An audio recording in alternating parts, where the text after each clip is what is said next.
வணக்க மக்களே, welcome to the Fender show. இன்னைக்கு ஷோ நம்ம பார்க்க போறது தி ரிச்சுவல் அப்படின்ற ஒரு இங்கிலீஷ் மூவியோட ரிவ்யூ. இந்த படம் 2025 ரிலீஸ் ஆன ஒரு படம். இப்போ இந்த படம் தமிழ் டப்பிங்கோட லயன்ஸ் கேட் பிளே ஓடிடி ஆப்ல அவைலபிளா இருக்கு. இந்த படத்துல ஆல் பச்சினோ, டான் ஸ்டீவன்ஸ் மற்றும் பலர் நடிச்சிருக்காங்க. இந்த படம் 1928ல நடந்த ஒரு உண்மை சம்பவத்தை மையமா வச்சு அமைக்கப்பட்ட ஒரு பேய் படம். ஆக்சுவலா இந்த படத்தோட ஸ்டார்டிங்லயே எம்மா அப்படின்ற ஒரு பொண்ணுக்கு பேய் பிடிச்சிருக்கும். ஒரு பேய் அப்படின்னு சொல்றதை விட பல பேய்கள் அப்படின்னே சொல்லலாம். ஏன்னா அவ பல பாஷைகள் பேசுறா. அது மட்டும் இல்லாம பயங்கர வைல்டா நடந்துக்கிறா அப்படின்னே சொல்லலாம். சோ அவளுக்கு பேய் ஓட்டுறதுக்காக வரக்கூடிய ஒரு பாதிரியார் தான் ஆல் பச்சினோ.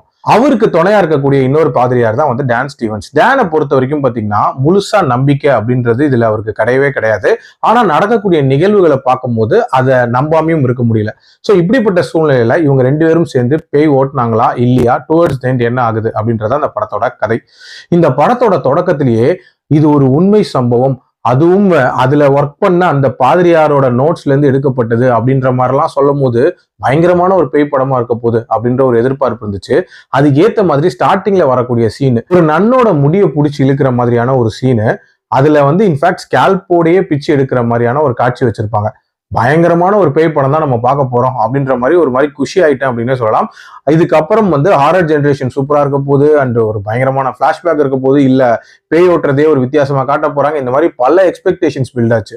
ஆனா அதுக்கப்புறம் இவங்களோட காட்சி அமைப்புகள் எப்படி இருந்துச்சு அப்படின்னா, அந்த பொண்ணுக்கு பேய் ஓட்டுறாங்க, அந்த பொண்ணு வைல்டா நடந்துக்கிறா, பேய் ஓட்டுறாங்க, வைல்டா நடந்துக்கிறா, இதே மாதிரி கொண்டு போயிட்டு கடைசியா பேய் ஓட்டிடுறாங்க. இவ்வளவுதான் காட்டியிருந்தாங்க. இதுல எந்த விதமான புதுமையும் இல்ல, எந்த விதமான வித்தியாசமான காட்சிகளுமே இல்ல. ஒரு மிகப்பெரிய டிசப்பாயின்மெண்டா இருந்துச்சு அப்படின்னே சொல்லலாம். இந்த மாதிரியான எக்ஸார்சிசத்தை மையமா வச்சு ஏகப்பட்ட படங்கள் வந்திருக்கு. நான் அதெல்லாம் கூட சொல்லல. தமிழ்ல வந்த ஒரு படத்தை எக்ஸாம்பிள் எடுத்துக்கிறேன். அவள்னு ஒரு படம் ரொம்ப ரொம்ப நீட்டான ஒரு பேய் படம் அப்படின்னே சொல்லலாம்.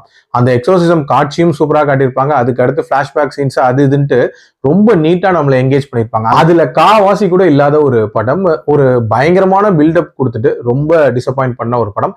என்னோட ரேட்டிங் இந்த படத்துக்கு 2.2 out of 5. டைம் இருந்தா பாருங்க, எல்லாம் ஸ்கிப் பண்ணிக்கோங்க. அடல்ட் கண்டென்ட்டை பொறுத்த வரைக்கும் கோரினஸ் அப்படின்றது இருக்கும். மற்றபடி பார்க்கலாம். மீண்டும் அடுத்த விமர்சனத்தில் சந்திக்கிறேன். நன்றி, வணக்கம்.